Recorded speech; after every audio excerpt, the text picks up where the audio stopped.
Todos vão acreditar em mim, gritou a noiva do filho, até eu surgir com algo que ela não esperava. Petrópolis em abril tem um frio úmido que penetra nos ossos. Naquela noite de quinta-feira, eu estava na minha oficina nos fundos da casa, lixando uma cadeira de mogno que tinha começado na semana anterior. O cheiro de madeira fresca e verniz me acalmava. Sempre foi assim. Desde que minha Helena partiu, há 3 anos, a marcenaria virou meu refúgio. Eu tinha acabado de terminar o encaixe do encosto quando ouvi a campainha. Eram 7h30 da noite. Não esperava ninguém.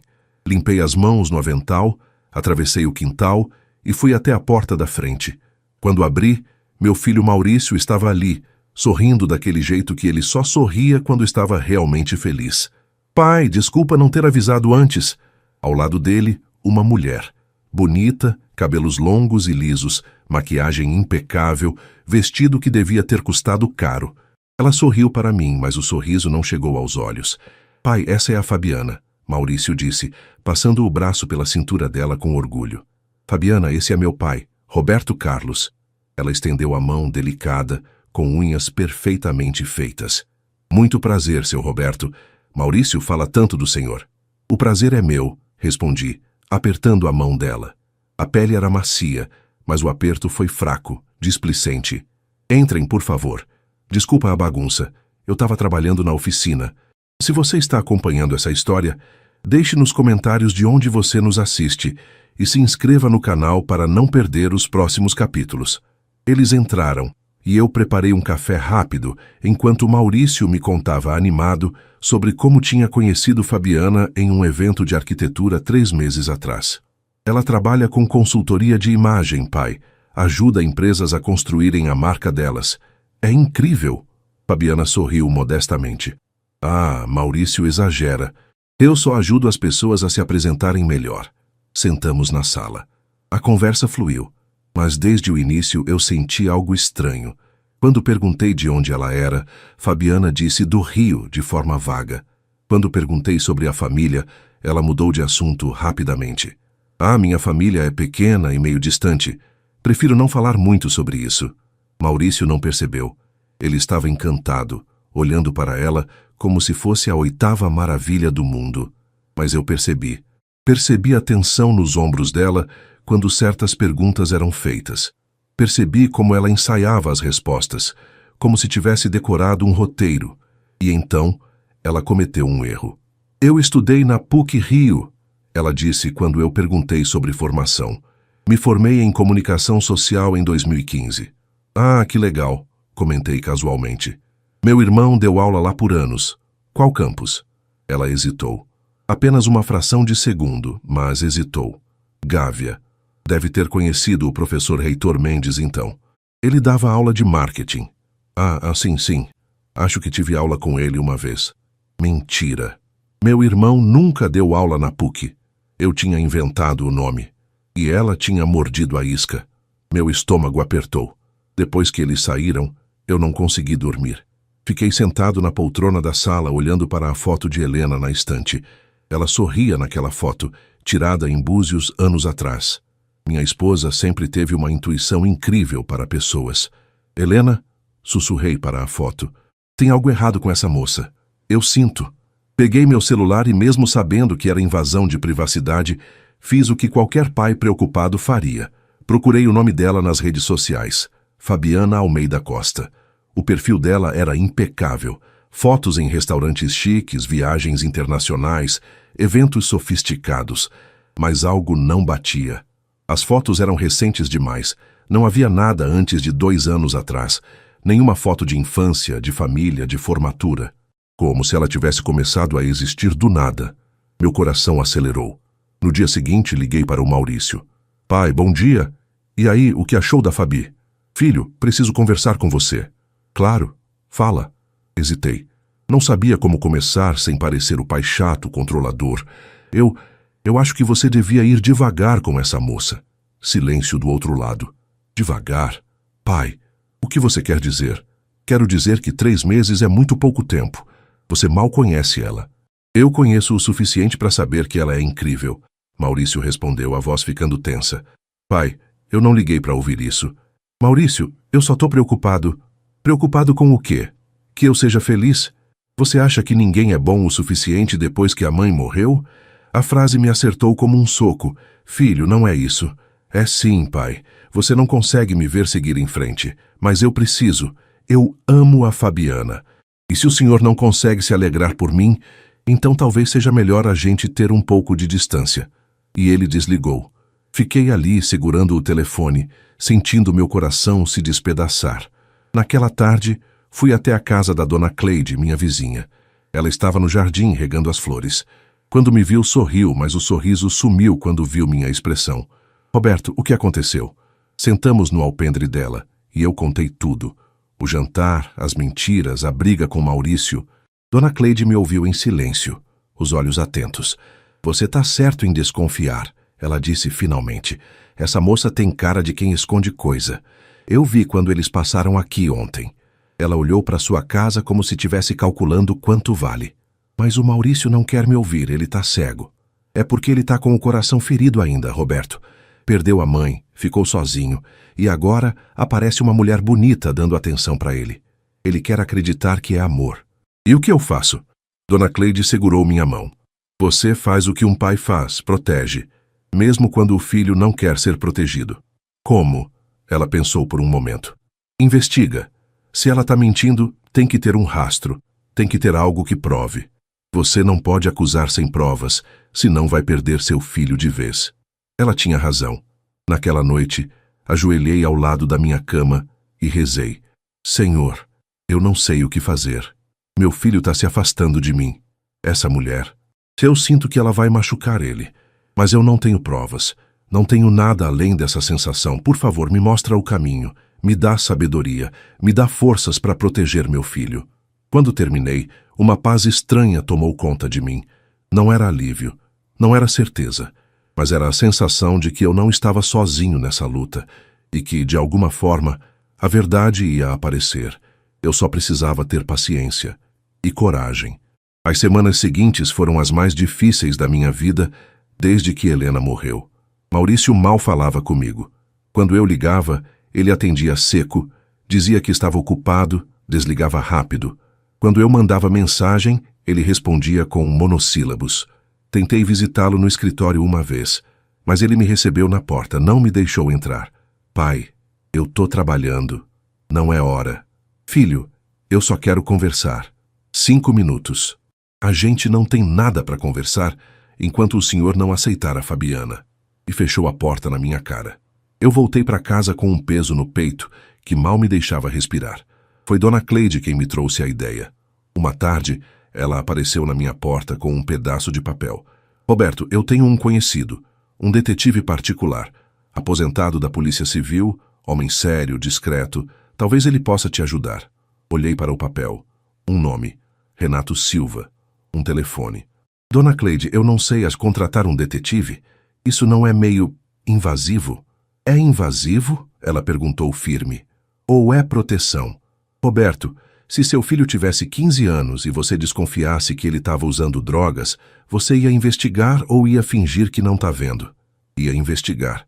Então, Maurício tem 35 anos, mas isso não muda o fato de que ele é seu filho e um pai protege. Sempre.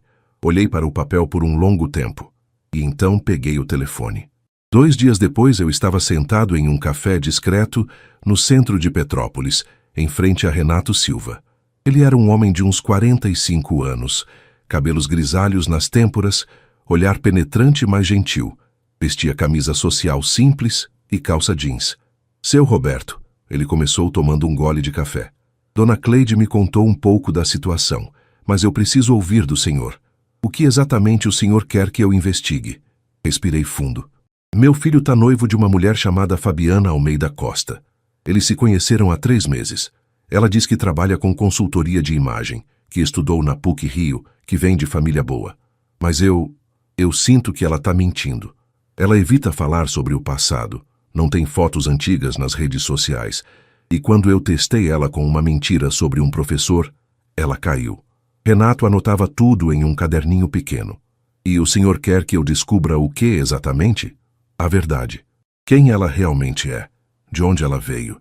Se ela já fez isso antes? Ele me olhou diretamente nos olhos.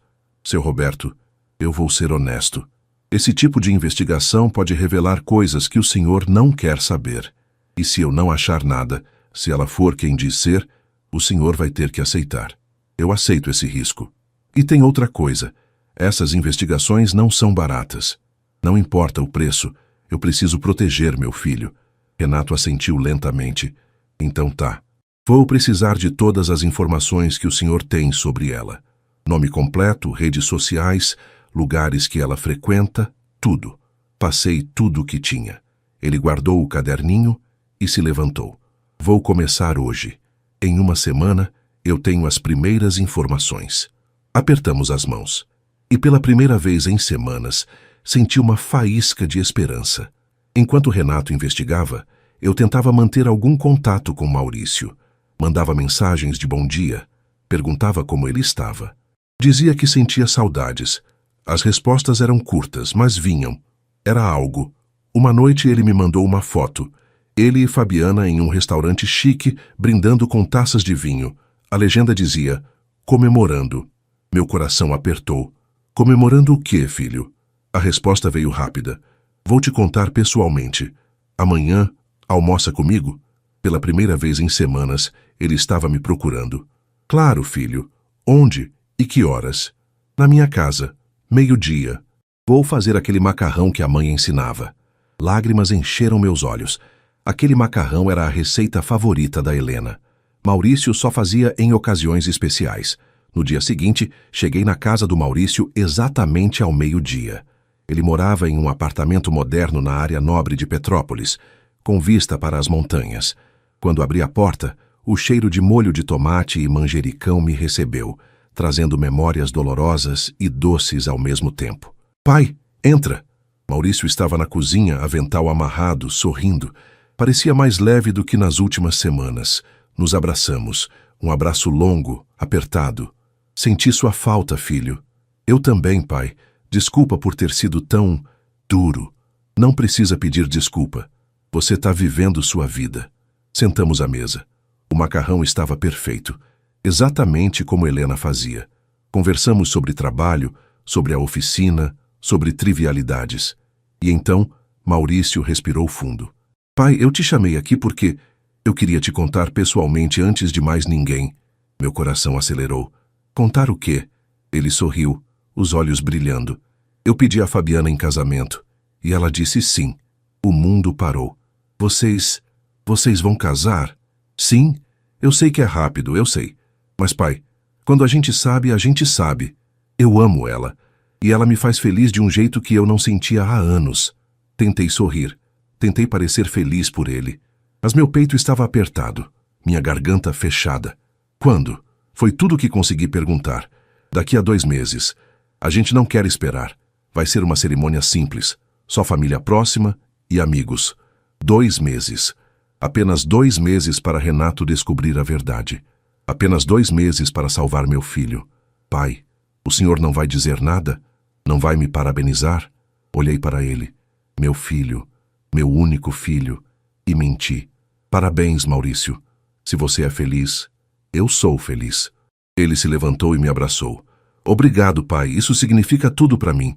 Eu sei que a gente estava distante, mas agora a gente pode ser uma família de novo. Você, eu e a Fabi. Retribuí o abraço. Mas por dentro, eu estava gritando. Quando saí do apartamento, liguei imediatamente para Renato. Ele vai casar com ela. 2 meses. Eu preciso das informações antes disso. Calma, seu Roberto. Eu tô trabalhando nisso. Já descobri algumas coisas. O quê? Me conta. Ainda não. Preciso confirmar. Mas posso adiantar uma coisa. Ela não estudou na PUC-Rio. O nome dela não aparece em nenhum registro de formandos de 2015. Na verdade, não aparece em nenhum ano. Meu sangue gelou. Ela mentiu. Sim. E se ela mentiu sobre isso, provavelmente mentiu sobre muito mais. Quanto tempo você precisa? Mais 1 semana. Talvez 2. Mas, seu Roberto, se prepare. O que eu tô encontrando não é bonito. Desliguei o telefone e encostei na parede do prédio. As pernas fraquejaram. Fabiana estava mentindo. Sobre tudo. E meu filho ia casar com ela em 2 meses. Senhor, sussurrei, olhando para o céu cinzento. Me ajuda, por favor. 10 dias depois, Renato me ligou. Seu Roberto, preciso que venha ao meu escritório. Hoje. Tenho muita coisa para mostrar. A voz dele estava séria, grave. Tinha algo ali que me assustou. Vou agora. O escritório de Renato ficava em um prédio antigo, segundo andar, sala pequena, mas organizada. Quando entrei, ele estava sentado atrás da mesa, cercado de papéis, fotos e um notebook aberto. Senta, seu Roberto. Sentei, o coração batendo descompassado. Renato respirou fundo antes de começar. Eu investiguei a fundo. E o senhor estava certo em desconfiar. Fabiana Almeida Costa não é quem ela diz ser. Meu estômago revirou. Como assim? Ele pegou uma pasta e começou a mostrar documentos. Primeiro, o nome verdadeiro dela é Fabiana Cristina da Silva. Ela vem de Duque de Caxias, Rio de Janeiro. Família de classe média baixa. Pai caminhoneiro, mãe dona de casa. Ele colocou uma foto antiga na mesa. Uma menina de uns 20 anos, com roupa simples, sorriso tímido. Era ela. Mais nova, mais magra, sem o polimento que tinha agora. Ela mudou o nome socialmente há 3 anos. Começou a usar Almeida Costa e criou uma nova identidade. Apagou todo o rastro do passado nas redes sociais. Por quê? Perguntei, a voz saindo rouca. Renato me olhou nos olhos. Porque ela aplicou um golpe e precisava desaparecer. Ele abriu o notebook e girou a tela para mim. Era uma notícia de jornal de São Paulo, de 4 anos atrás. Empresário denuncia ex-esposa por estelionato e falsificação de documentos. Li a reportagem com o coração disparado. Um empresário chamado André Luiz Tavares, de 42 anos, tinha se casado com uma mulher após 6 meses de namoro. 4 meses depois do casamento, ela pediu divórcio alegando abuso psicológico. Apresentou testemunhas falsas e, no processo, conseguiu ficar com metade dos bens dele, cerca de 3 milhões de reais. Mais tarde, André descobriu que ela tinha planejado tudo desde o início.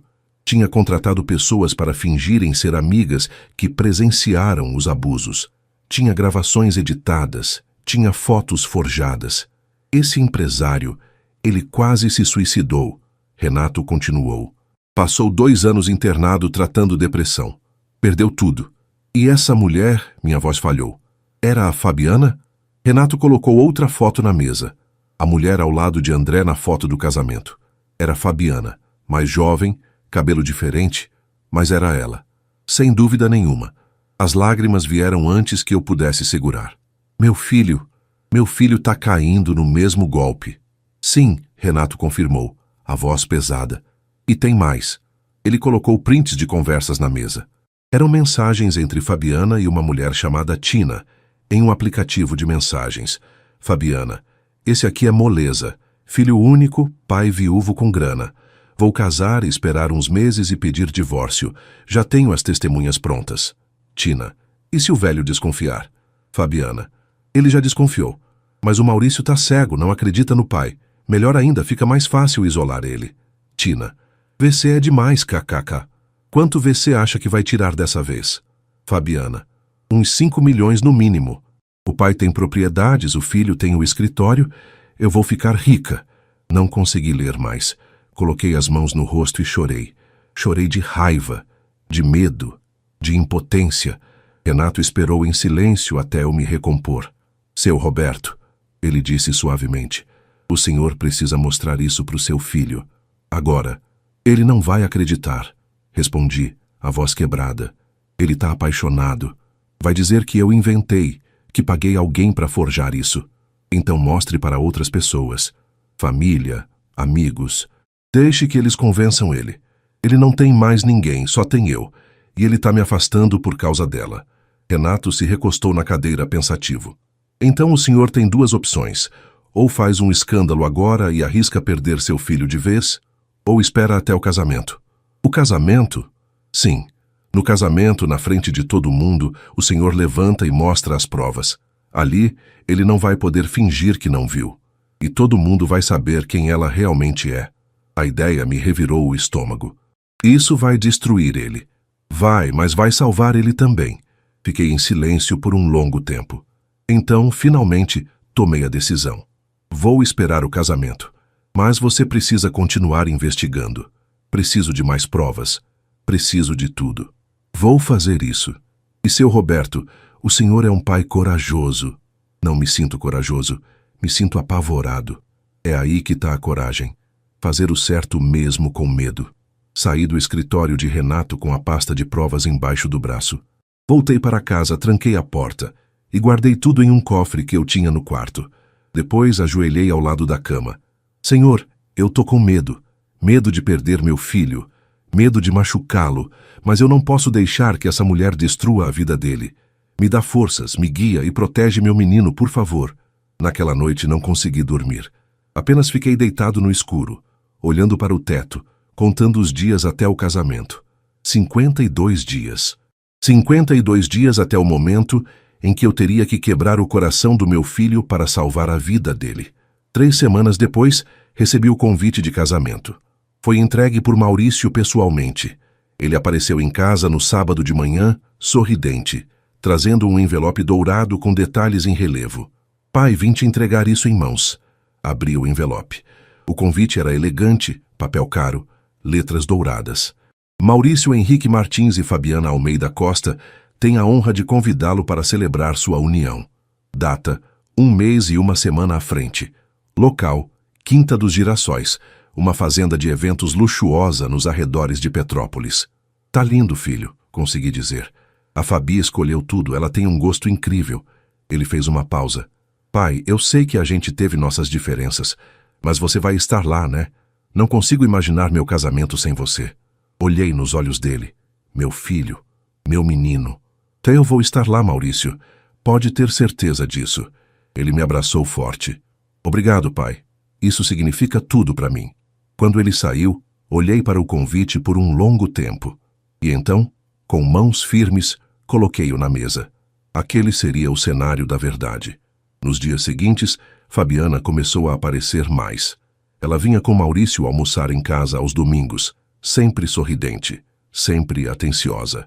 Trazia presentes pequenos, uma garrafa de vinho, um bolo, flores. Seu Roberto, eu trouxe isso para o senhor. Sei que gosta de vinho tinto. Obrigado, Fabiana. Ela tentava conversar, fazer perguntas sobre a marcenaria, sobre a vida, mas eu via através do teatro. Cada gesto era calculado, cada sorriso, ensaiado. Eu respondia educado, mas distante. Uma tarde, enquanto Maurício estava no banheiro, ela se aproximou de mim na cozinha. Seu Roberto, ela disse baixinho, o tom suave, mas com uma ponta de ameaça. Eu sei que o senhor não gosta de mim. Fiquei imóvel. Eu não disse isso. Não precisa dizer, eu vejo nos seus olhos. Ela se aproximou mais. Mas eu quero que saiba uma coisa. Eu amo o Maurício, de verdade, e não vou deixar que nada nem ninguém atrapalhe nossa felicidade.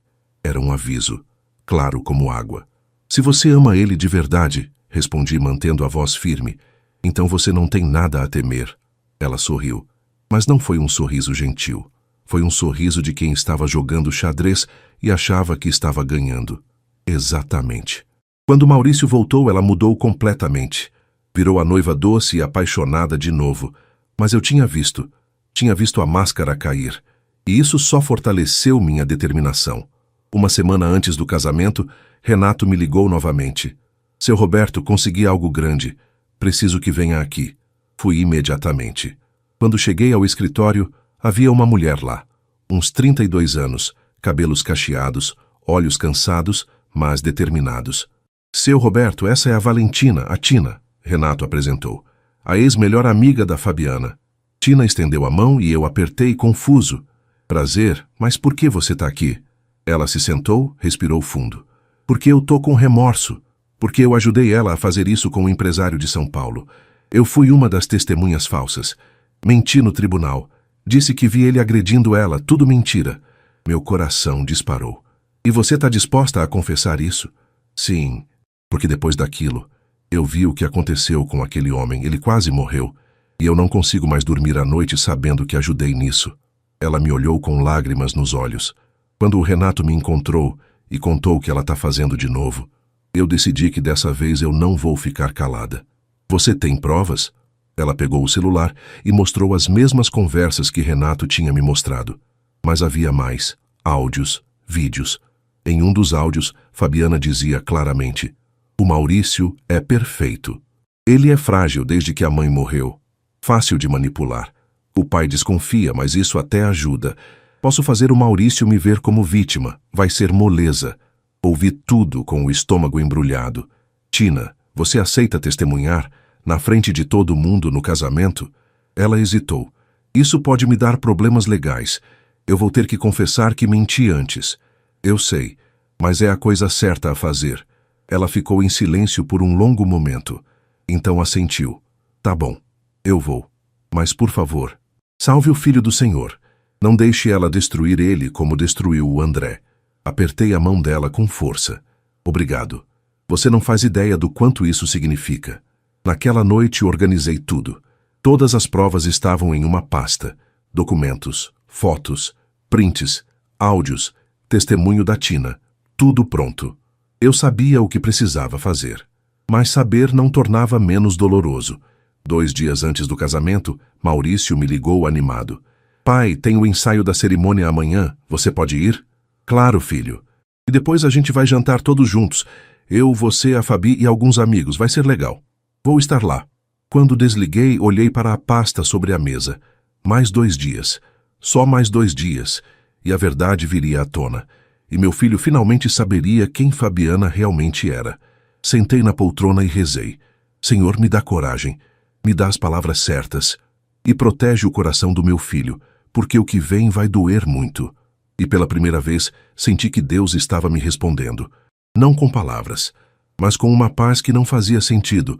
Uma paz que dizia que, não importava o quão difícil fosse, eu estava fazendo a coisa certa. O ensaio da cerimônia aconteceu na Quinta dos Girassóis, uma fazenda linda com jardins imensos, um lago ao fundo e uma capela pequena, mas encantadora. Cheguei no final da tarde. O sol estava começando a se pôr, pintando o céu de laranja e rosa. Era um cenário perfeito para um casamento. Se apenas o casamento fosse verdadeiro.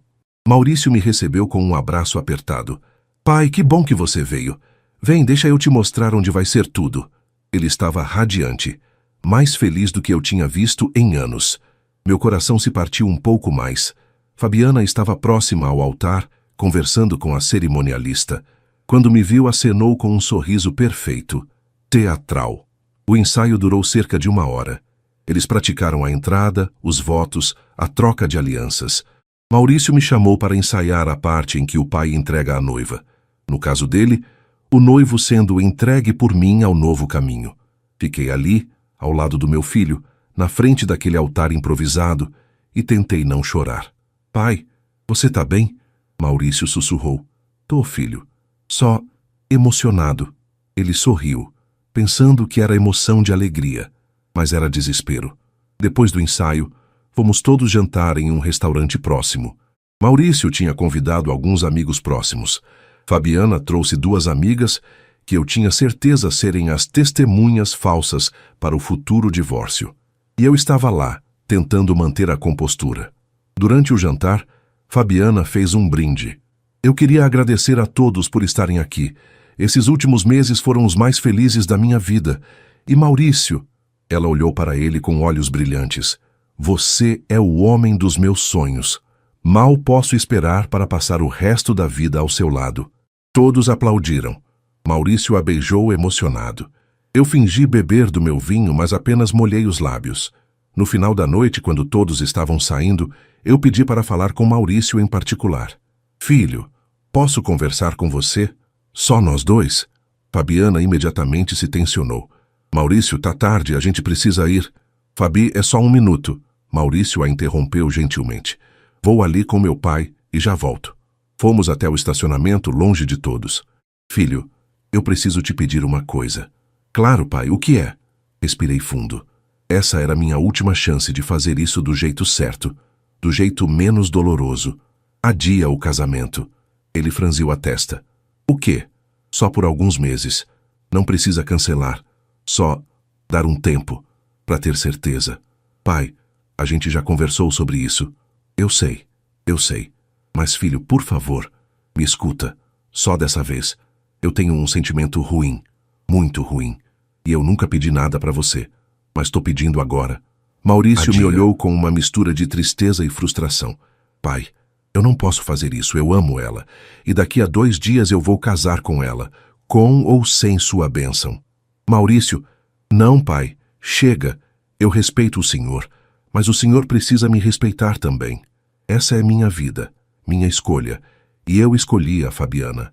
Ele começou a se afastar. Espera, chamei, a voz saindo desesperada.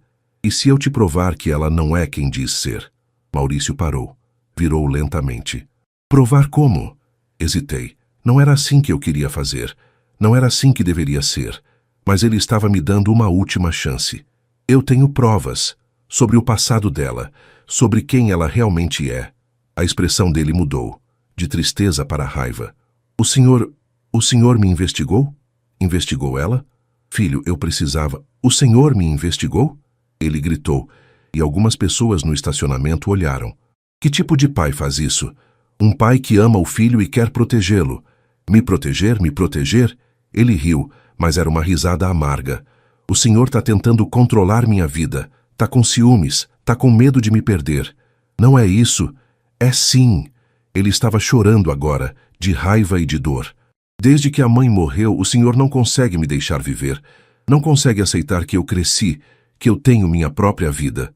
Maurício, por favor, só olha as provas. Eu não quero ver suas provas. Eu não quero ver nada. Ele se virou e começou a andar. E sabe de uma coisa, pai?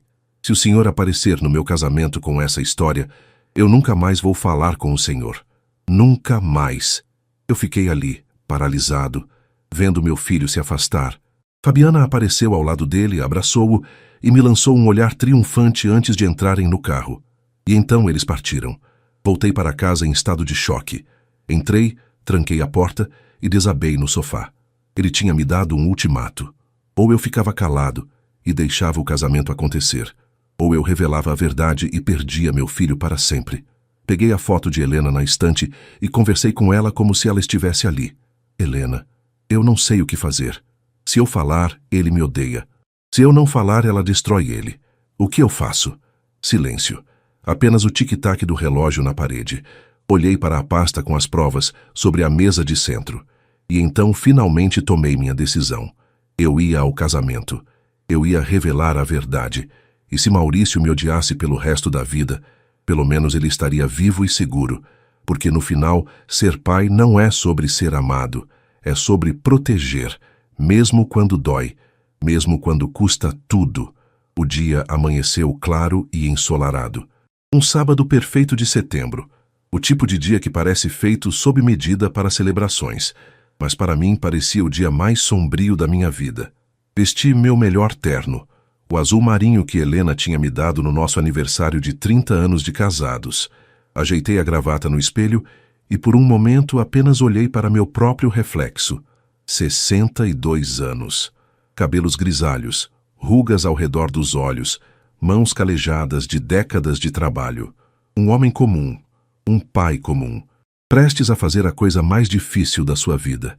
Peguei a pasta com as provas, agora em uma capa discreta de couro, e coloquei embaixo do braço. Antes de sair, ajoelhei ao lado da cama. Senhor, eu entrego tudo nas suas mãos. Eu não sei o que vai acontecer hoje, mas eu confio que o Senhor vai estar comigo. Protege meu filho, protege o coração dele e me dá as palavras certas. Levantei, peguei as chaves do carro e saí. A Quinta dos Girassóis estava transformada. Flores por todo lado, rosas brancas, lírios, girassóis. Cadeiras decoradas com fitas de cetim, um arco de flores na entrada da capela. Tudo era perfeito, caro, impressionante. Cheguei cedo, antes dos convidados. Fui recebido por uma das organizadoras. Senhor Roberto Carlos, o pai do noivo? Sim. O Maurício está se preparando no chalé dos noivos. Quer ir vê-lo? Não, vou esperar aqui.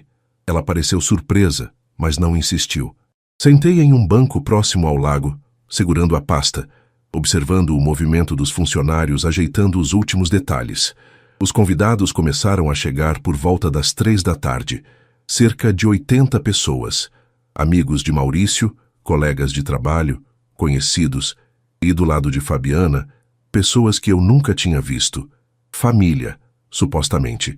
Mas pelos olhares, pelas roupas, pelo jeito, eram atores, contratados para fazer número. Dona Cleide chegou e veio direto até mim.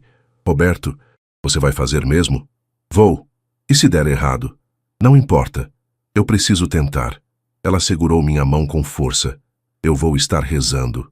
O tempo todo. Obrigado, Cleide. Às 4 horas, a cerimônia começou. A música de entrada tocou. Os convidados se levantaram. Maurício entrou caminhando pelo corredor central. Ele estava lindo, terno cinza, gravata azul clara, flor na lapela, sorrindo, emocionado, cumprimentando as pessoas. Quando passou por mim, nossos olhos se encontraram. Por um segundo vi dúvida, medo. Mas então ele desviou o olhar e seguiu até o altar. Então Fabiana entrou, vestido branco longo, cauda imensa, véu de renda. Ela parecia uma princesa. Todos sussurravam admirados. Ela caminhou devagar, sorrindo para todos, até chegar ao altar ao lado de Maurício. O celebrante, um senhor de uns 60 anos, sorriu para os dois. Queridos convidados, estamos reunidos aqui hoje para celebrar a união de Maurício e Fabiana. Eu mal ouvia as palavras. Meu coração batia tão forte que sentia nas têmporas. A pasta estava no meu colo. Minhas mãos suavam. O celebrante falou sobre amor, sobre compromisso, sobre família. Maurício e Fabiana trocaram olhares apaixonados. E então chegou o momento. Se alguém presente souber de algum impedimento para que essa união não se realize, que fale agora ou se cale para sempre. O silêncio caiu sobre a capela. Eu respirei fundo e me levantei. O barulho da cadeira rangendo ecoou. Todos viraram para mim. Maurício ficou pálido. Pai, não. Fabiana me olhou com ódio puro, mas eu já tinha começado. Não havia mais volta. Eu tenho algo a dizer. O silêncio na capela era absoluto. 80 pares de olhos fixos em mim. Maurício estava congelado no altar, o rosto branco. Fabiana apertava o buquê com tanta força que os dedos estavam brancos. Dei um passo à frente, segurando a pasta. Maurício, comecei, a voz saindo mais firme do que eu esperava. Eu sei que você me pediu para não fazer isso. Eu sei que você disse que nunca mais ia falar comigo se eu interferisse. Mas eu sou seu pai. E um pai protege, mesmo quando o filho não quer ser protegido. Pai, para! Maurício gritou, a voz quebrada. Você está me envergonhando na frente de todo mundo. Eu não quero te envergonhar, filho. Eu quero te salvar. Fabiana deu um passo à frente, os olhos brilhando de lágrimas perfeitamente calculadas. Seu Roberto, por favor. Eu sei que o senhor nunca gostou de mim, mas isso é crueldade. Isso é o dia do nosso casamento. Alguns convidados murmuraram claramente do lado dela. Mas eu continuei. Fabiana, ou melhor, Fabiana Cristina da Silva. Sua expressão mudou instantaneamente. O pânico passou por seus olhos. Você não é consultora de imagem. Você não estudou na PUC-Rio. Você não vem de uma família tradicional. Isso é mentira, ela gritou. Ele está inventando tudo isso porque é um velho amargo que não aceita que o filho superou a morte da mãe. Alguns convidados concordaram com ela, mas outros começaram a ficar curiosos. Abri a pasta e peguei o primeiro documento. Eu tenho aqui seu histórico escolar verdadeiro. Você estudou em escola pública em Duque de Caxias até o ensino médio. Nunca foi à universidade. Joguei cópias das folhas para algumas pessoas na primeira fileira. Elas começaram a passar adiante. Isso não prova nada. Fabiana estava começando a perder a compostura. Todo mundo pode falsificar documentos. Tem razão, concordei. Então vamos ao próximo. Peguei as fotos dela com André, o empresário de São Paulo. Há 4 anos, você se casou com um empresário chamado André Luiz Tavares. Ficou casada por 4 meses. Forjou acusações de abuso psicológico, apresentou testemunhas falsas e, no divórcio, ficou com 3 milhões de reais. As fotos passaram de mão em mão. Murmúrios encheram a capela. Mentira! Fabiana berrou. Essas fotos são montagem. Não são! Uma voz disse da porta da capela. Todos viraram. Era Tina. Ela entrou devagar, os olhos fixos em Fabiana. Eu sou Valentina Santos. E eu ajudei a Fabiana a aplicar esse golpe. Eu fui uma das testemunhas falsas que disseram ter visto o André agredir ela. Mas foi tudo mentira. Tudo planejado. Fabiana ficou paralisada. Tina, o que você está fazendo aqui? A voz dela saiu fraca, sem a força de antes. Eu tô aqui para impedir que você destrua mais uma vida. Tina se aproximou do altar. Depois do que fizemos com o André, ele tentou se matar. Passou 2 anos internado, perdeu tudo, e eu não vou deixar você fazer isso de novo. Isso é uma conspiração. Fabiana tentou recuperar, mas a voz já tremia. Vocês estão todos contra mim. Chega! Gritei, e minha voz ecoou pela capela. Chega de mentiras! Peguei o celular e toquei um dos áudios que Tina tinha me dado. A voz de Fabiana saiu clara dos alto-falantes da capela. O Maurício é perfeito. Ele é frágil desde que a mãe morreu. Fácil de manipular. O pai desconfia, mas isso até ajuda. Posso fazer o Maurício me ver como vítima. Vai ser moleza. O silêncio que se seguiu foi sepulcral. Maurício estava congelado, as lágrimas descendo pelo rosto, a boca aberta em choque. Fabi, ele sussurrou. Diz que não é verdade. Por favor. Fabiana olhou ao redor. Todos a encaravam com horror, nojo, raiva. E então algo nela quebrou. A máscara caiu completamente. Todos vão acreditar em mim, ela gritou de repente, a voz histérica. Eu sou a vítima aqui. Eu sou a noiva que está sendo humilhada no próprio casamento por um sogro psicótico. Vocês vão acreditar em mim, não nele. Mas ninguém se moveu a favor dela, porque todos tinham visto as provas. Fabiana olhou para Maurício, desesperada. Maurício, amor, não acredita neles, eles estão mentindo, eu te amo, eu te amo. Maurício deu um passo para trás, tremendo. Você disse que eu era fácil de manipular. Não, eu nunca disse isso. Esse áudio é falso. Então como eles sabem sobre sua mãe? Maurício perguntou, a voz quebrando. Como eles sabem que eu sou frágil desde que ela morreu? Eu só contei isso para você. Fabiana não respondeu, porque não havia resposta. De repente, ela explodiu. Tudo bem, é verdade, eu menti, eu arquitetei tudo. Vocês são felizes agora? Ela jogou o buquê no chão. Mas sabe de uma coisa? Eu merecia esse dinheiro, eu merecia uma vida melhor. E vocês, ela apontou para Maurício, vocês não passam de idiotas ricos que não sabem o valor do que têm. O salão estava em choque completo. Maurício caiu de joelhos, soluçando. Fabiana olhou ao redor. Viu que tinha perdido completamente. Pegou a barra do vestido e correu em direção à saída. Mas na porta, 2 policiais a esperavam. O delegado que tinha investigado o caso de André estava lá, com mandado de prisão. Fabiana Cristina da Silva, você está presa por estelionato, falsidade ideológica e formação de quadrilha. Ela tentou resistir, gritou, esperneou, mas foi algemada e levada. Quando o carro da polícia partiu, o silêncio voltou.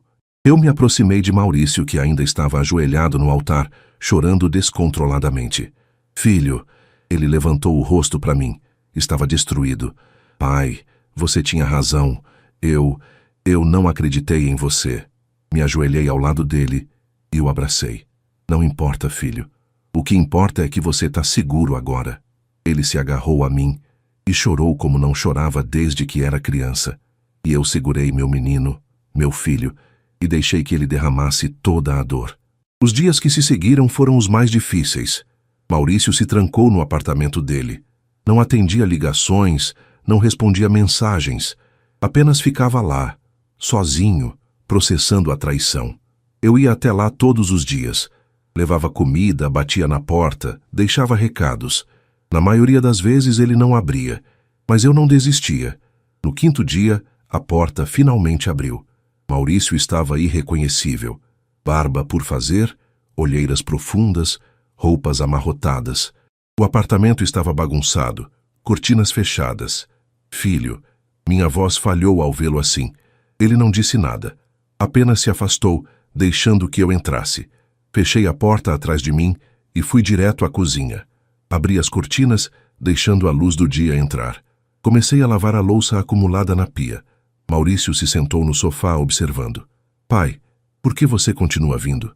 Parei de lavar e me virei para ele. Porque eu sou seu pai, e pais não desistem. Ele baixou a cabeça, as lágrimas voltando. Eu fui tão idiota. Não foi não. Fui sim, ele explodiu. Eu não acreditei em você. Eu te afastei. Eu escolhi ela ao invés de você. Sentei ao lado dele no sofá. Maurício, você não é idiota. Você foi manipulado por alguém muito experiente nisso. Ela sabia exatamente o que fazer, o que dizer. E você só queria ser feliz de novo. Mas eu devia ter visto os sinais, devia ter percebido. Filho, quando a gente está apaixonado, a gente não vê. A gente não quer ver. Segurei o rosto dele e o fiz me olhar. Mas eu vi, e eu não ia deixar que ela te destruísse. Maurício me abraçou e chorou no meu ombro. Desculpa, pai. Desculpa por tudo o que eu disse, por ter duvidado de você. Não precisa pedir desculpa. Você já foi perdoado antes mesmo de pedir. Nas semanas seguintes fui todos os dias. Ajudava Maurício a limpar a casa, cozinhávamos juntos, assistíamos filmes antigos que ele gostava quando era criança. Aos poucos, lentamente, ele começou a voltar. Não ao que era antes, mas a uma nova versão dele. Uma versão mais cautelosa, mais sábia, mais ferida, mas mais forte. Um mês após o casamento cancelado, Maurício finalmente voltou ao trabalho. Foi difícil. Todo mundo sabia do escândalo, mas ele enfrentou com dignidade. Eu fui enganado, ele disse aos colegas quando perguntaram. Mas aprendi. E agora vou seguir em frente. 3 meses depois, ele me procurou. Pai, eu preciso de ajuda. Com o que, filho? Eu preciso fazer terapia. Eu não consigo superar isso sozinho. Então vamos procurar um bom terapeuta. E fomos. Maurício começou terapia semanal. No início era difícil. Ele voltava das sessões exausto, emocionalmente drenado. Mas pouco a pouco começou a melhorar. 6 meses após o escândalo, Fabiana foi a julgamento. Maurício não quis ir, mas eu fui. Vi ela entrar no tribunal, algemada, com um advogado público ao lado. Ela estava diferente. Cabelos desalinhados, sem maquiagem, magra. O julgamento durou 2 dias. As provas eram incontestáveis. Tina testemunhou. André, a primeira vítima, também. Fabiana foi condenada a 8 anos de prisão por estelionato, falsidade ideológica e formação de quadrilha. Quando a sentença foi lida, ela não chorou. Apenas baixou a cabeça, derrotada. Quando contei a Maurício, ele apenas assentiu. Eu não sinto nada, pai. Nem raiva, nem tristeza. Só vazio. O vazio vai passar, filho, com tempo. E se não passar? Passa. Eu prometo. 1 ano após o dia do casamento, que nunca aconteceu, Maurício estava visivelmente melhor. Ele tinha voltado completamente ao trabalho, retomado amizades antigas e até começado a frequentar um grupo de apoio para vítimas de relacionamentos abusivos. E lentamente nossa relação também tinha se curado. Voltamos à rotina de almoçar juntos todos os domingos. Ele vinha à oficina nos sábados de manhã e trabalhávamos lado a lado na marcenaria, como quando ele era criança. Uma tarde, enquanto eu lixava uma gaveta e ele envernizava uma mesa, Maurício parou de repente. Pai, fala, filho. Eu nunca te agradeci direito. Parei de lixar e olhei para ele. Agradecer pelo quê? Por ter me salvado. Por não ter desistido de mim mesmo quando eu fui horrível com você. Por ter arriscado me perder para sempre só para me proteger. Larguei a lixa e me aproximei dele. Maurício, não precisa agradecer. Isso é o que pais fazem. Mas nem todos os pais fariam. Muitos teriam desistido. Mas você não. Ele limpou uma lágrima que escorria. Você foi meu herói, pai, mesmo quando eu não via. Abracei meu filho ali, no meio da oficina cheia de pó de madeira e cheiro de verniz. E pela primeira vez em muito tempo, senti que tínhamos realmente sobrevivido. 3 meses depois, em um domingo especial, Maurício me fez um convite inesperado. Pai, tem uma mulher que eu quero que você conheça. Meu coração deu um pulo. Uma mulher? É, uma amiga. Do grupo de apoio. A gente tem conversado bastante. Ele fez uma pausa. Mas não é nada sério ainda. E eu aprendi. Dessa vez vou devagar. Muito devagar. Sorri, orgulhoso. E você quer que eu conheça ela? Quero. Porque eu confio em você, pai. Se você sentir que tem algo errado, eu vou ouvir. Prometo. Segurei o ombro dele com força. Então vamos conhecê-la. Marcamos um almoço na minha casa no domingo seguinte. Ela se chamava Beatriz. Tinha 32 anos. Era professora de literatura. Havia saído de um casamento abusivo 2 anos antes. e como Maurício estava se reconstruindo. Quando ela chegou, simples, sorriso genuíno, olhos gentis, eu soube imediatamente. Essa moça era diferente. Durante o almoço, conversamos sobre livros, sobre ensino, sobre vida. Ela falou abertamente sobre seu passado, sobre a terapia que fazia, sobre como tinha aprendido a ver os sinais de manipulação. Maurício a olhava com respeito, não com a paixão cega de antes, mas com algo mais sólido, algo real. No final do almoço, quando Beatriz foi ao banheiro, Maurício me perguntou baixinho: "E aí, pai? O que achou?" Olhei para ele e sorri. Eu gostei. De verdade. O alívio no rosto dele foi imediato. Obrigado, pai. Sua opinião significa tudo para mim. Nos meses seguintes, Maurício e Beatriz continuaram se conhecendo. Devagar, sem pressa. Eles saíam, conversavam, compartilhavam histórias, mas sempre com cuidado, com respeito pelos traumas um do outro. E eu, observando de longe, sentia paz, porque dessa vez era diferente. Dessa vez era real. 2 anos após o escândalo do casamento, em uma tarde de domingo, Maurício me chamou para almoçar na casa dele. Quando cheguei, Beatriz também estava lá. Eles estavam de mãos dadas, sorrindo. "Pai", Maurício começou, "a gente tem uma coisa para te contar." Meu coração acelerou. "Nós vamos nos casar." Olhei para os dois. Maurício, meu filho, finalmente feliz de verdade. Beatriz, uma mulher boa, honesta. Mas antes de qualquer coisa, Maurício continuou: "A gente quer sua bênção, de verdade. Se você não sentir que é certo, a gente espera. A gente confia em você." Lágrimas encheram meus olhos. "Vocês têm minha bênção. Completamente." Maurício me abraçou forte. "Obrigado, pai. Por tudo. Por nunca ter desistido de mim." "Nunca vou desistir, filho. Nunca." O casamento de Maurício e Beatriz aconteceu 1 ano e meio depois do noivado. Dessa vez, foi diferente. Simples, íntimo, apenas família próxima e amigos verdadeiros. Na mesma capela onde o outro casamento deveria ter acontecido, mas agora renovada, ressignificada. Quando Maurício me pediu para acompanhá-lo até o altar, eu não consegui segurar as lágrimas. "Tô pronto, pai." "Eu sei que tá, filho." Caminhamos juntos pelo corredor. A música tocava suave.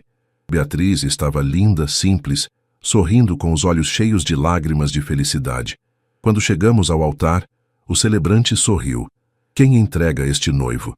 Olhei para Maurício uma última vez como meu menino, e então respondi: "Eu, com todo o meu amor e com toda a minha bênção." Maurício me abraçou ali mesmo, na frente de todos. "Eu te amo, pai.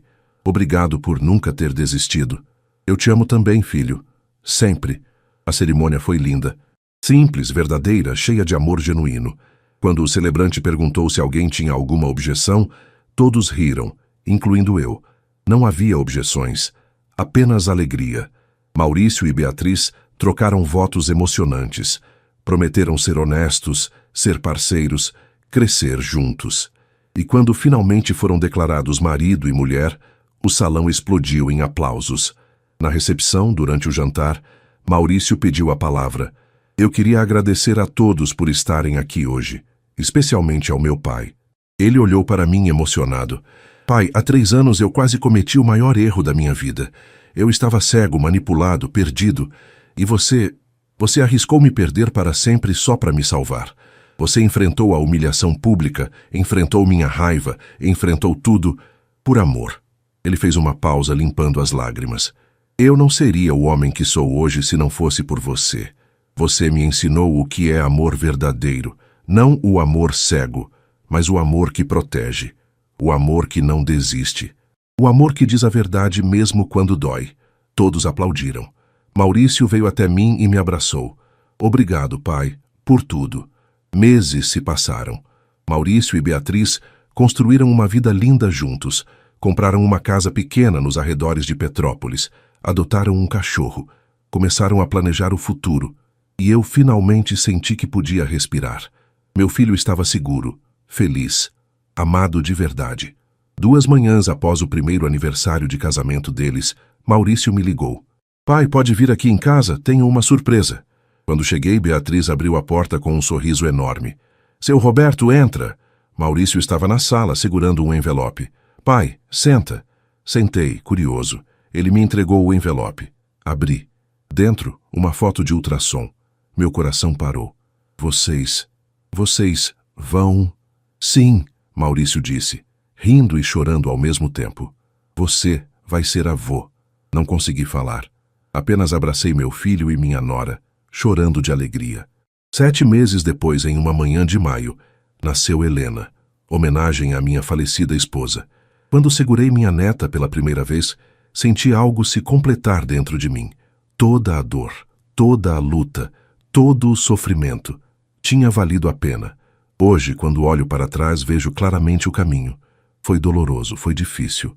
Houve momentos em que pensei que tinha perdido meu filho para sempre, mas Deus estava lá, em cada decisão, em cada oração, em cada momento de desespero. E no final ele restaurou tudo. Agora, sentado na varanda da minha casa, observando Maurício brincar com Helena no jardim, Beatriz ao lado dele sorrindo, eu sinto paz. Paz de quem fez o que era certo.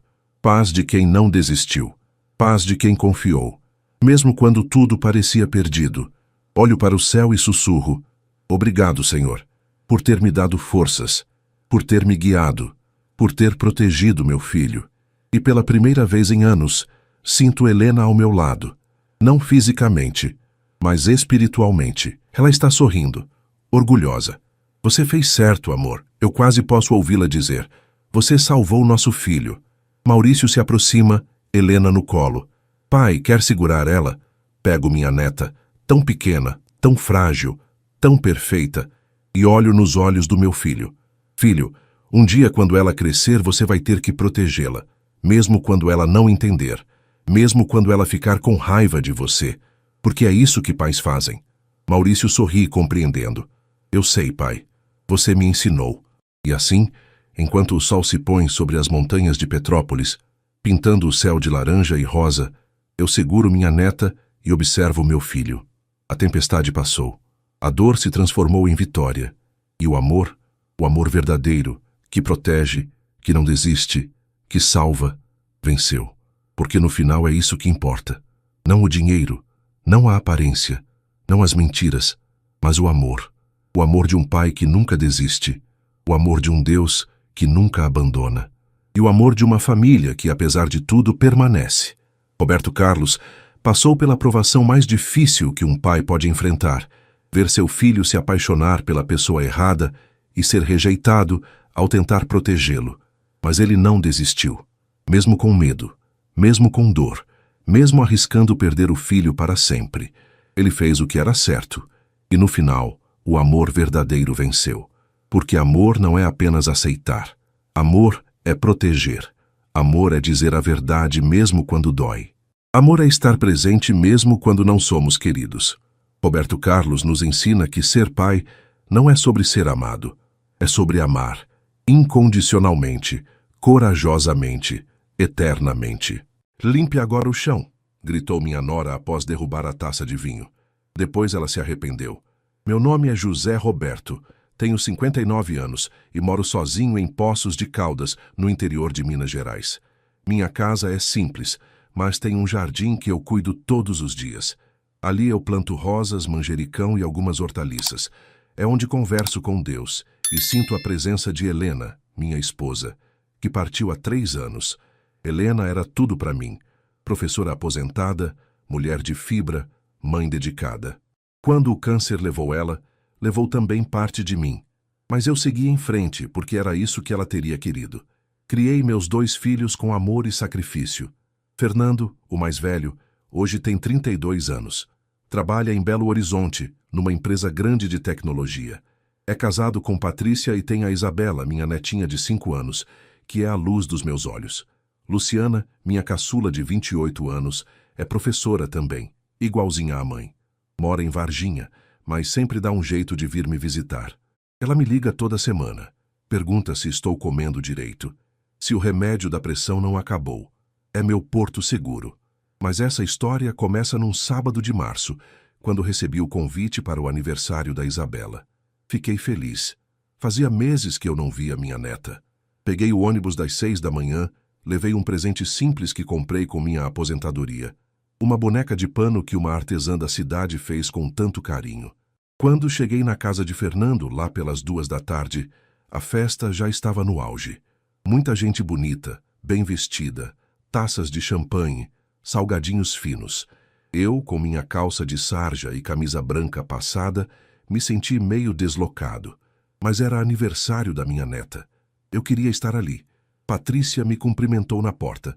Um cumprimento seco, sem abraço. Oi, seu José. Entre. A Isabela está lá na sala. Fui até minha neta e dei um abraço apertado nela. Entreguei o presente. Ela sorriu, mas Patrícia logo tirou a boneca da mão dela e colocou numa pilha de caixas coloridas. Fiquei ali, no canto da sala, tentando conversar com algumas pessoas, mas ninguém dava muita atenção, até que Fernando apareceu. Meu filho. Ele me abraçou rápido, meio sem jeito. Pai, que bom que o senhor veio.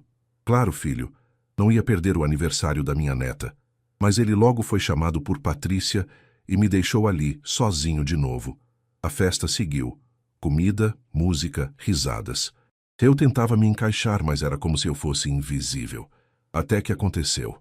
Patrícia estava perto da mesa de bebidas, conversando alto com as amigas.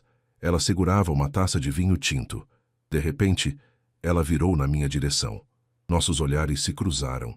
E foi naquele momento que ela, com um movimento que eu tenho certeza que foi proposital, deixou a taça cair no chão. O vinho se espalhou pelo piso claro da sala. Silêncio total. E então ela gritou na frente de todo mundo: "Limpe agora o chão!" As pessoas pararam de conversar. Todos olharam para mim. Senti meu rosto queimar. Meu coração acelerou. Olhei para o Fernando. Ele estava do outro lado da sala, olhos baixos, sem coragem de falar nada. Patrícia continuou: "Seu José, o senhor não vai ficar aí parado, né? Limpe antes que manche." Minha voz sumiu. Eu podia ter respondido. Podia ter saído. Mas algo dentro de mim, talvez o orgulho, talvez a vontade de não fazer escândalo na festa da minha neta, me fez agir. Peguei um pano na cozinha e limpei o chão. De joelhos, com as mãos tremendo. Enquanto limpava, ouvi risadinhas abafadas, cochichos. Quando terminei, levantei, lavei as mãos, voltei para a sala e fui até a Isabela. Dei um beijo na testa dela e sussurrei: "Vovô te ama muito, minha linda." E saí daquela casa sem olhar para trás. No ônibus de volta para Poços de Caldas, as lágrimas desceram sozinhas. Não eram só lágrimas de humilhação. Eram de dor, de decepção, de pergunta sem resposta. Onde foi que eu errei? Se você já passou por algo parecido, deixe nos comentários de onde você está assistindo. E se inscreva no canal para não perder os próximos capítulos dessa história. Quando cheguei em casa, já era noite. Sentei no banco do jardim, olhei para o céu estrelado e orei. Pedi a Deus que me desse força. Pedi que Helena me guiasse, porque naquele momento eu me sentia menor do que nunca. Mas o que eu não sabia é que 3 dias depois, uma visita iria mudar tudo. Passaram-se 3 dias desde a humilhação na festa da Isabela. 3 dias em que eu mal consegui dormir direito. Toda vez que fechava os olhos, via a cena de novo. A taça caindo, o vinho se espalhando, aquele grito: "Limpe agora o chão!" E a cara do meu filho, Fernando, virando para o lado, covarde. Eu tentava me ocupar. Regava o jardim, arrumava a casa, assistia televisão. Mas a dor não passava. Era como se um peso tivesse se instalado no meu peito. Na quarta-feira de manhã, estava tomando café quando ouvi a campainha tocar. Estranhei. Quase ninguém me visita sem avisar. Abri a porta e vi um homem de terno, gravata, pasta de couro na mão. Cabelos grisalhos, óculos de leitura pendurados no bolso. "Senhor José Roberto?" "Sou eu. Posso ajudar?" Ele estendeu a mão. "Meu nome é Mário, Dr. Mário Augusto. Fui advogado e amigo da sua esposa, Helena." Meu coração deu um pulo. Helena. Fazia tanto tempo que eu não ouvia alguém falar o nome dela com esse carinho. "Entre, doutor, por favor." Preparei um café fresco. Sentamos na mesa da cozinha. Ele abriu a pasta e tirou de lá alguns documentos, fotos antigas, papéis amarelados pelo tempo.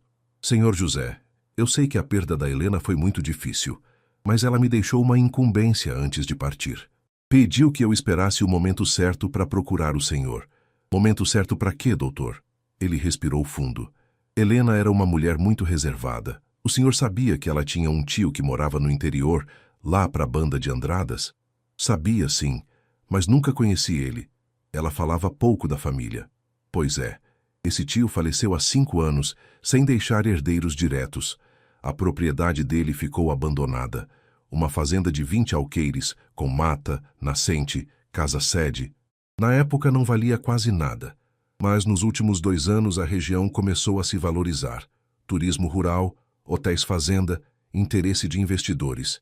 Ele empurrou uma pasta para mim. Helena era a única sobrinha do falecido. Ela herdou tudo, mas nunca teve tempo de cuidar disso. Quando ficou doente, me pediu para não falar nada até que os trâmites legais estivessem resolvidos. Agora está tudo regularizado. E o senhor, como viúvo e herdeiro legítimo, é o dono de tudo. Fiquei sem palavras. Dono? Dono de quê, doutor? De uma propriedade avaliada em no mínimo 2 milhões de reais. O café quase caiu da minha mão. 2 milhões? Sim, senhor José. Tem empresa de turismo interessada. Tem gente querendo comprar para fazer pousada. Mas a decisão é sua. A Helena queria que o senhor tivesse essa segurança. Ela sempre teve medo que os filhos não cuidassem do senhor como deveria. Senti um nó na garganta. Helena, mesmo depois de partir, ainda cuidando de mim. Doutor Mário me explicou tudo. Mostrou mapas, escrituras, laudos de avaliação. Tudo legalizado, tudo em meu nome. Quando ele foi embora, fiquei sentado na mesa da cozinha, olhando aqueles papéis. 2 milhões. Eu, que a vida toda trabalhei duro na marcenaria, que criei os filhos com o suor do rosto, que nunca sobrou nada no fim do mês. Agora tinha uma fortuna nas mãos. Mas sabe o que eu senti? Não foi alegria imediata. Foi uma mistura de gratidão, dor e raiva. Raiva de ter sido tratado daquele jeito. Raiva de ter limpado vinho do chão enquanto meu filho assistia calado. E foi aí que uma ideia começou a nascer na minha cabeça. Liguei para Luciana. Contei tudo. Ela chorou no telefone. Pai, a mamãe sempre foi incrível. Sempre pensando no Senhor. E agora, filha? O que eu faço? Ela ficou em silêncio por um instante. Depois disse, o Senhor faz o que o coração mandar, pai. Mas não deixe ninguém pisar no Senhor de novo. A mamãe não ia querer isso. Desliguei o telefone. Olhei para a foto de Helena na estante e sussurrei. Obrigado, meu amor. Agora eu sei o que fazer. Mas ainda não contaria nada para Fernando. Não ainda. Nos dias seguintes, fiquei em silêncio. Não liguei para o Fernando. Não mandei mensagem. Nada. E sabe o que mais doeu? Ele também não ligou para mim. Fiquei ali sozinho processando tudo. A herança, a humilhação, a indiferença do meu próprio filho. Comecei a pensar em tanta coisa. Em quantas vezes eu deixei de comprar algo para mim para dar um presente melhor para os meus filhos? Em quantas noites eu passei em claro quando eles estavam doentes? Em quantos sonhos eu engoli para que eles pudessem sonhar? E no fim, eu tinha virado o velho inconveniente, o pai que atrapalha, o sogro que não combina com a família chique da nora. Luciana vinha me ver todo fim de semana. Ela foi comigo até Andradas conhecer a propriedade. E quando chegamos lá, meu coração quase parou. A fazenda era linda. Mata preservada, um riacho que cortava o terreno, a casa-sede com varanda larga e pé direito alto. Estava abandonada, é verdade, mas tinha potencial. Muita beleza, muita paz.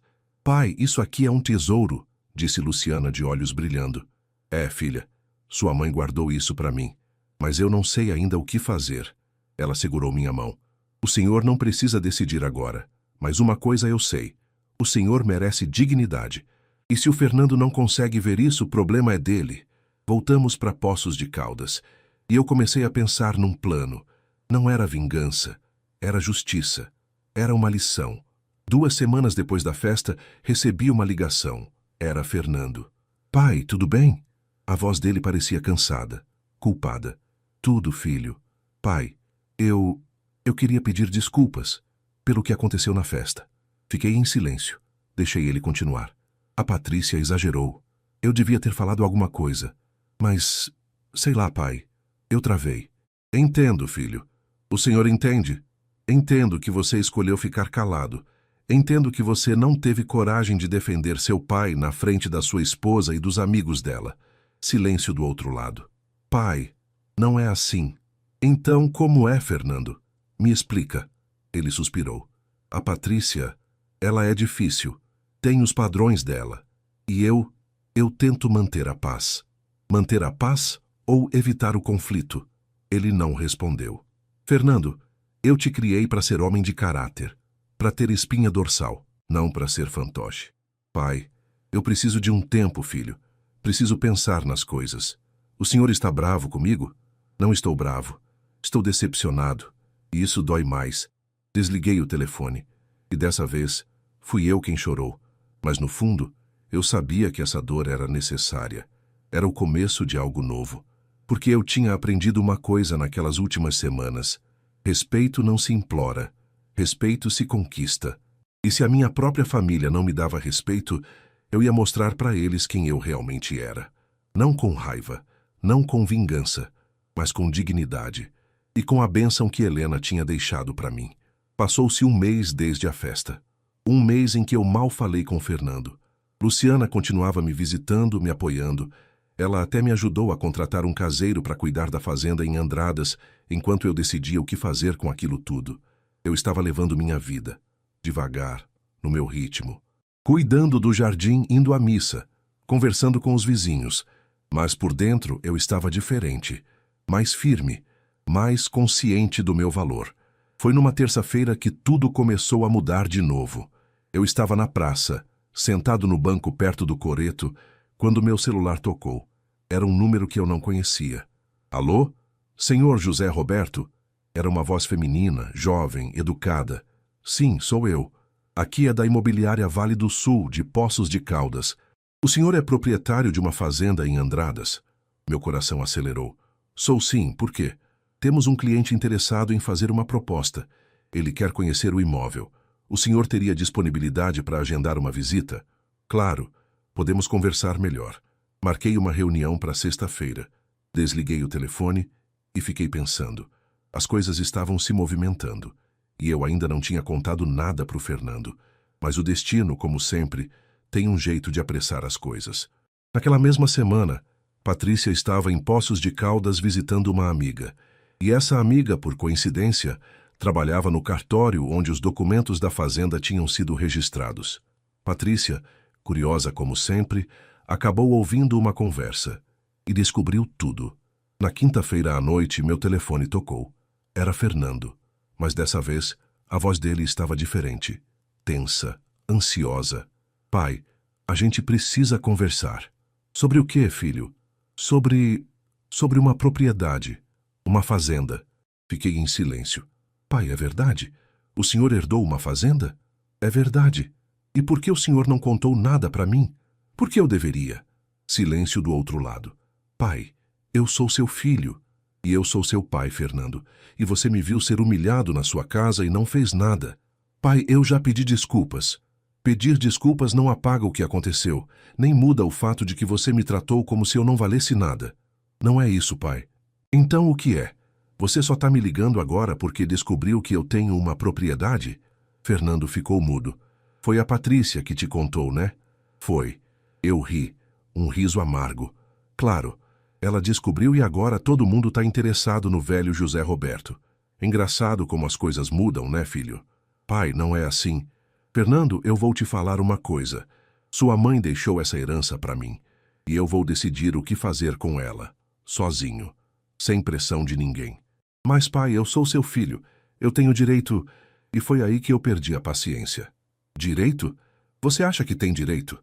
Depois de ficar calado enquanto sua esposa me humilhava? Depois de semanas sem ligar para saber se eu estava bem? Agora você aparece falando em direito? Pai, eu não vou discutir isso agora, Fernando.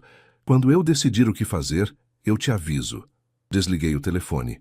E pela primeira vez em muito tempo, eu me senti forte, porque eu tinha tomado uma decisão. Eu não ia deixar ninguém me desrespeitar de novo. Nem por dinheiro, nem por família, nem por nada. Porque o que Helena tinha me deixado não era só uma propriedade. Era a chance de reconstruir minha dignidade. E eu não ia desperdiçar isso. Depois daquela ligação, Fernando começou a me ligar todo dia. Mensagens, áudios, tentando conversar. Mas eu mantive distância. Não por raiva, mas porque eu precisava que ele entendesse o peso das escolhas dele. Luciana me apoiava totalmente. Ela dizia que eu estava certo, que Fernando precisava aprender a valorizar o que tinha perto dele antes que fosse tarde. E então, no sábado seguinte, aconteceu algo que eu não esperava. Patrícia e Fernando apareceram na minha casa. Eram 11 horas da manhã. Eu estava no jardim podando as roseiras quando ouvi o carro estacionar na frente. Levantei a cabeça e vi os dois descendo. Isabela também estava com eles. Minha neta correu até mim e me abraçou. Vovô! Abracei ela com força. Aquela criança não tinha culpa de nada. Fernando se aproximou sem jeito. Pai, a gente veio conversar. Olhei para Patrícia. Ela estava diferente. Sorriso forçado, roupa mais simples, jeito mais contido. Seu José, ela disse, e a voz dela estava estranhamente doce. Eu vim pedir desculpas pelo que aconteceu. Foi um mal-entendido. Mal-entendido. A palavra ecoou na minha cabeça. Mal-entendido? Repeti. Eu estava estressada, a festa, muita coisa. Acabei sendo indelicada. Me desculpe. Olhei nos olhos dela e vi claramente o que era falsidade. Ela tinha descoberto a herança e agora queria fazer as pazes. Fernando completou. Pai, a gente queria te convidar para almoçar com a gente, aqui em Poços mesmo, num restaurante bom. Não precisa, filho. Pai, por favor, deixa a gente fazer isso. Isabela puxou minha mão. Vovô, vem almoçar com a gente. Suspirei, olhei para minha neta e aceitei. Não por eles, mas por ela. Fomos a um restaurante no centro da cidade. Durante o almoço, Patrícia ficou tentando puxar assunto, perguntando sobre a fazenda, sobre os planos, sobre como a família podia ajudar. Fernando ficava sem graça, tentando mudar de assunto. Mas eu mantive a calma. Respondi educadamente, mas firme. A fazenda é uma bênção que minha esposa me deixou, e eu ainda estou decidindo o que fazer. Mas uma coisa eu já decidi. Qualquer decisão que eu tomar vai ser pensando em quem sempre esteve do meu lado. Patrícia engoliu seco. Fernando baixou os olhos. Depois do almoço, voltei para casa. E à noite, Luciana me ligou rindo. Pai, o Fernando me ligou. Ele está desesperado. A Patrícia está pressionando ele para reconquistar o Senhor. Reconquistar ou reconquistar a herança? Exatamente, pai. Respirei fundo. Filha, eu não vou cair nessa. Mas eu também não vou ser injusto. Seu irmão é fraco, mas não é mau. Ele só precisa aprender a ser homem de verdade. E como o senhor vai fazer isso? Ainda não sei. Mas Deus vai me mostrar o caminho. E foi exatamente isso que aconteceu. Porque na semana seguinte, recebi uma proposta de compra da fazenda. Uma proposta de 3 milhões de reais. E foi aí que eu tive uma ideia. Uma ideia que ia ensinar todo mundo uma lição que eles nunca iam esquecer. A proposta de 3 milhões caiu como uma bomba na minha vida. Era mais dinheiro do que eu tinha visto em toda a minha existência. Dinheiro para viver bem, para ajudar quem eu quisesse, para ter segurança até o fim dos meus dias. Mas quanto mais eu pensava, mais eu percebia. Não era sobre dinheiro, era sobre caráter, sobre família, sobre quem fica do seu lado quando você não tem nada. Chamei Luciana para vir passar o fim de semana comigo. Precisava conversar com ela pessoalmente. Quando ela chegou, no sábado de manhã, preparei aquele café que ela adora, com pão de queijo quentinho e bolo de fubá. Sentamos na varanda. O sol estava nascendo, o ar fresco, os passarinhos cantando. Tudo tão calmo, tão diferente da tempestade que eu sentia por dentro. Filha, eu quero te contar uma coisa. Ela me olhou com aqueles olhos atentos, iguais aos da mãe. Recebi uma proposta pela fazenda. 3 milhões. Os olhos dela arregalaram. 3 milhões, pai? É, e eu tô pensando em aceitar. Ela ficou em silêncio por um momento. E o que o senhor vai fazer com esse dinheiro? Ainda não decidi tudo, mas uma parte eu quero dar para você. Para mim? Pai, não precisa... Precisa sim, Luciana. Você sempre esteve aqui, sempre cuidou de mim, sempre me respeitou. Você merece. Ela segurou minha mão e chorou. Pai, eu não fiz nada demais. Só fiz o que qualquer filha faria. Mas seu irmão não fez, filha, e isso é o que dói. Ela enxugou as lágrimas. O senhor vai cortar o Fernando da herança? Suspirei fundo. Não sei ainda. Parte de mim quer ensinar uma lição para ele. Mas outra parte Eu ainda amo meu filho, Luciana, mesmo com tudo que aconteceu. Eu sei, pai. E o Fernando também te ama. Ele só tá perdido. A Patrícia manipula ele. Mas ele deixa, filha. Ele é adulto. Tem que ter responsabilidade pelas escolhas dele. Ela concordou com a cabeça. O que o senhor vai fazer, então? Vou reunir a família. Vou chamar todo mundo aqui. E vou falar a verdade. Sem rodeios, sem máscaras. Luciana sorriu. A mamãe ia adorar ver o senhor assim. Firme, seguro. É por causa dela que eu tô conseguindo, filha. Ela me ensinou a não abaixar a cabeça. E agora eu entendi. Dignidade não se negocia. Naquela tarde, liguei pro Fernando. Filho, eu quero que você, a Patrícia e a Isabela venham aqui domingo. Vou fazer um almoço. Pai, sério. Sério. Mas tem uma condição. Eu vou falar e todo mundo vai me ouvir até o fim. Sem interrupção. Ele hesitou. Tudo bem, pai. A gente vai. Desliguei o telefone e comecei a me preparar. Porque domingo seria o dia em que tudo mudaria. O dia em que a verdade viria à tona.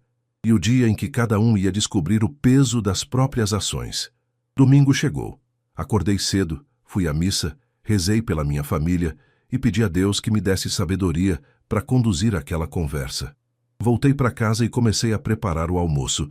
Fiz frango ensopado, arroz, feijão tropeiro, couve refogada. Comida simples, mas feita com carinho, do jeito que Helena ensinava. Luciana chegou cedo para me ajudar. A gente arrumou a mesa na varanda, colocou toalha bonita, flores do jardim no centro. Meio-dia em ponto, Fernando, Patrícia e Isabela chegaram. Isabela correu para me abraçar. Peguei ela no colo e dei um beijo na testa. Vovô fez comida gostosa, viu? Eu adoro a comida do vovô. Patrícia e Fernando entraram. Ele cumprimentou Luciana com um abraço. Patrícia foi mais fria, mas tentou disfarçar. Sentamos à mesa. Servi todo mundo. Comemos em relativo silêncio. Só Isabela falando sem parar, contando histórias da escola. Quando terminamos a sobremesa, pudim de leite que eu tinha feito no dia anterior, pedi para Luciana levar Isabela para ver o jardim. Tia, vem me mostrar as flores do vovô. Luciana levou a menina, e a gente ficou ali. Eu, Fernando e Patrícia. O silêncio foi pesado. Respirei fundo e comecei. Eu chamei vocês aqui porque preciso falar algumas coisas, e vocês vão me ouvir até o fim. Fernando acenou com a cabeça. Patrícia cruzou os braços. Primeiro, eu quero que vocês saibam que eu perdoei o que aconteceu na festa da Isabela. Não porque foi fácil, mas porque guardar rancor só envenena o coração. Fernando baixou os olhos. Mas perdoar não significa esquecer.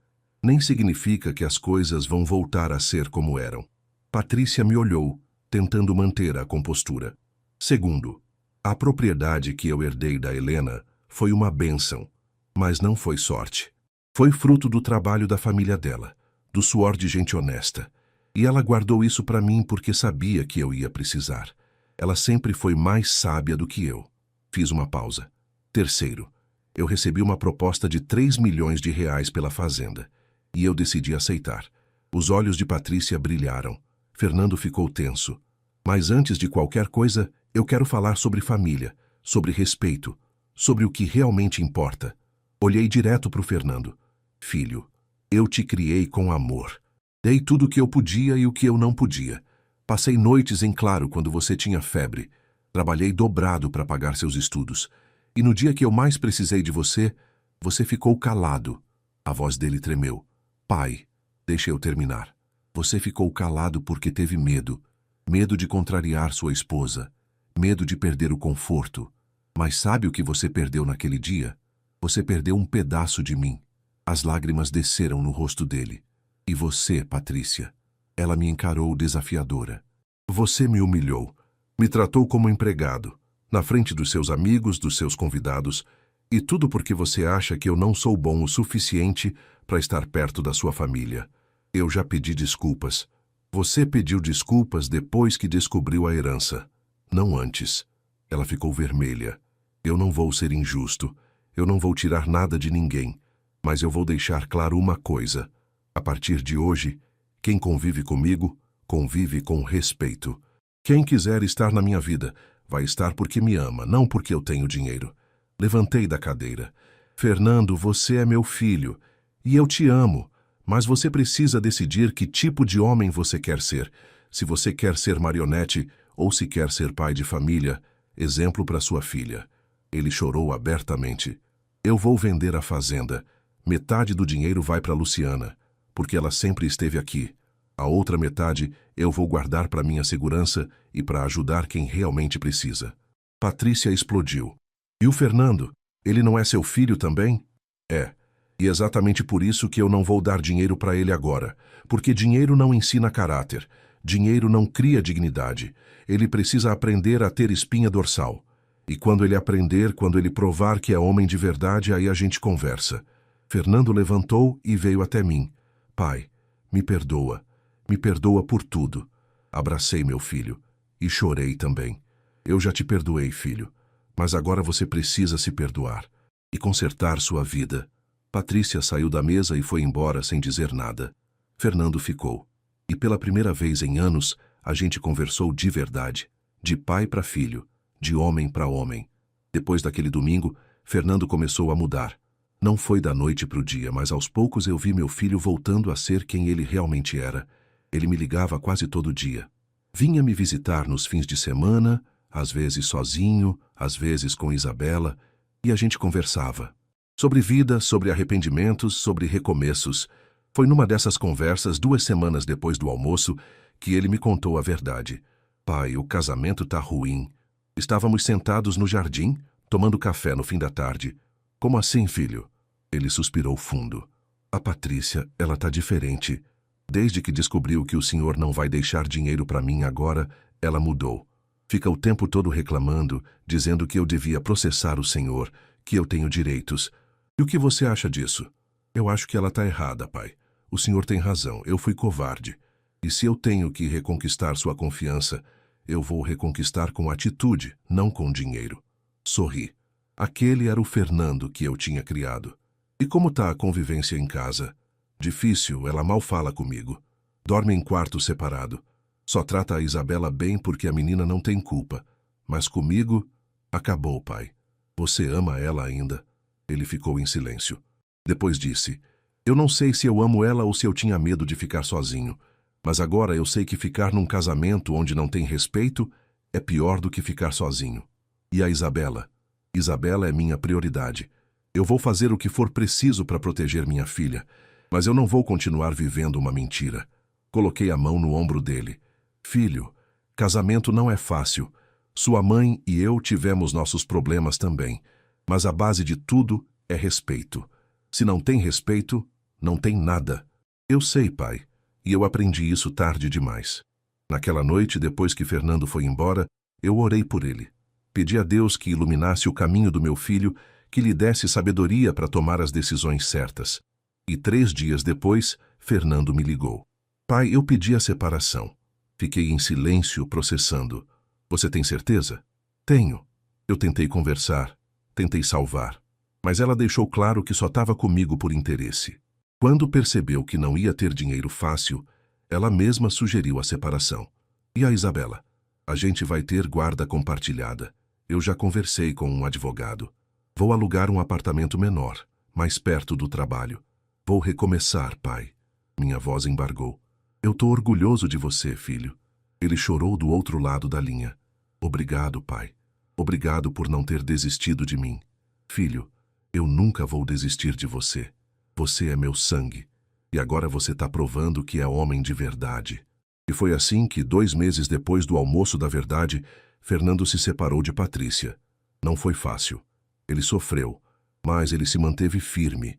E eu, como pai, estive ao lado dele. Porque é isso que família faz. Família apoia, família ensina, família ama. Mesmo quando dói, mesmo quando é difícil. Porque no fim, o que importa não é o dinheiro, é o caráter.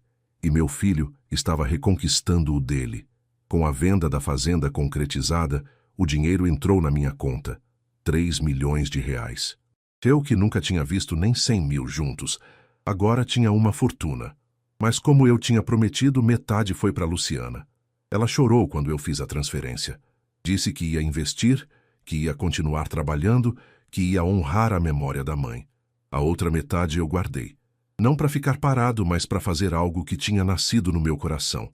Foi numa madrugada, depois de muito orar, que a ideia veio claramente.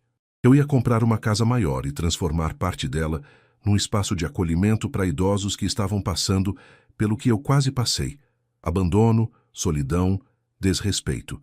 Conversei com Luciana e Fernando sobre o projeto. Os dois apoiaram imediatamente. Pai, isso é lindo, disse Luciana. A mamãe ia adorar. Fernando completou. Pai, eu quero ajudar. Seja como voluntário, seja contribuindo. Mas eu quero fazer parte disso. Fiquei emocionado. Meu filho tinha voltado. Comprei uma casa ampla nos arredores de Poços de Caldas. 6 quartos, varanda espaçosa, quintal grande com árvores frutíferas.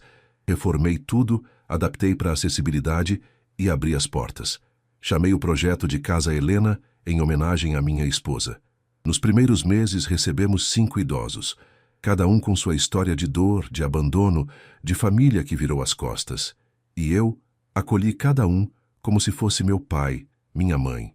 Fernando vinha nos finais de semana ajudar.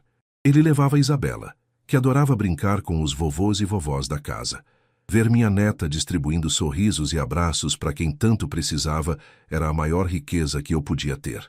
Luciana organizava oficinas de artesanato, rodas de conversa, momentos de oração. A Casa Helena virou um ponto de luz na cidade. E sabe o que mais me emocionava? Ver aqueles idosos recuperando a dignidade, voltando a sorrir, sentindo que ainda tinham valor, porque era isso que eu tinha aprendido, que a gente nunca perde o valor. A gente só precisa de alguém que nos lembre disso. Certa vez, um senhor de 72 anos, seu Antônio, me procurou na varanda. Seu José, eu queria agradecer. Agradecer por quê, seu Antônio? Por me dar um lar de verdade. Meus filhos me largaram num asilo e sumiram. Aqui eu me sinto gente de novo. Abracei ele e chorei. Seu Antônio, aqui é a casa do Senhor. Enquanto eu tiver vida, ninguém aqui vai ser abandonado. E naquela noite, quando todos dormiram, sentei na varanda, olhei para o céu estrelado e conversei com Helena. Meu amor, eu acho que finalmente entendi o recado. Você me deixou a fazenda não só para eu ter segurança, mas para eu poder ajudar outros a terem também. Obrigado por tudo. E eu senti, no vento que balançava as árvores, no silêncio da noite, a presença dela, aprovando, sorrindo. Porque às vezes, a maior herança que a gente pode deixar não é dinheiro, é exemplo. 1 ano se passou desde aquele almoço da verdade. 1 ano de mudanças, de aprendizados, de reconstrução. Fernando estava morando sozinho num apartamento simples. Trabalhava duro, cuidava da Isabela com dedicação e tinha se tornado um pai presente. Mais do que isso, ele tinha se tornado um homem de caráter. A separação dele e Patrícia tinha sido definitiva.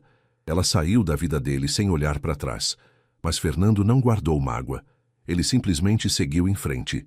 E nesse 1 ano, ele provou para mim todos os dias que tinha mudado. Não com palavras, mas com atitudes. Foi num sábado de dezembro, véspera do Natal, que eu decidi fazer algo. Reuni Fernando e Luciana na Casa Helena. A casa estava decorada, cheia de moradores felizes, cheia de vida. Tinha música, risadas, cheiro de comida boa. Filhos, eu quero falar uma coisa com vocês. Sentamos numa mesinha no canto da varanda. Esse último ano foi o mais difícil e o mais bonito da minha vida. Eu aprendi que família não é quem tem o mesmo sangue. Família é quem fica, é quem respeita, é quem ama de verdade. Fernando segurou minha mão. E vocês dois provaram que são família. Luciana, você sempre foi. Fernando, você voltou a ser. Ele sorriu com lágrimas nos olhos. Então eu quero anunciar minha decisão. Do dinheiro que eu guardei, eu vou fazer 3 partes. Uma parte vai continuar mantendo a Casa Helena. Outra parte vai ser uma poupança para Isabela, para quando ela crescer e precisar. Fernando me olhou surpreso. Pai, e a terceira parte eu vou dividir entre vocês dois, porque vocês merecem. Não porque vocês pediram, mas porque vocês provaram. Luciana chorou. Fernando também. Pai, eu não preciso de dinheiro. Eu só quero o Senhor de volta na minha vida. Você já tem, filho. Mas isso aqui não é sobre precisar. É sobre reconhecer, sobre honrar. Abracei meus 2 filhos. E ali, naquela varanda, com o som das risadas dos moradores da casa Helena ao fundo, eu senti que tinha fechado um ciclo. Um ciclo de dor, sim, mas também de renascimento. Porque, no fim, a vida me ensinou que humilhação não define quem você é. Define quem são as pessoas ao seu redor. Dinheiro não traz felicidade, mas dignidade traz paz. Família verdadeira não é a que está no seu sangue, é a que está no seu coração. E perdão não significa esquecer, significa libertar. Naquela noite, depois que todos foram embora, sentei sozinho no jardim da casa Helena. Olhei para a lua cheia, para o céu estrelado, para o ipê florido no canto do quintal e sussurrei: Helena, eu consegui. Eu transformei a dor em amor, a humilhação em dignidade e a herança que você me deixou em esperança para muita gente. E pela primeira vez em muito tempo, eu me senti completo, porque eu tinha aprendido a lição mais importante de todas, que a maior riqueza não está no que a gente tem, está no que a gente é e no que a gente faz pelos outros.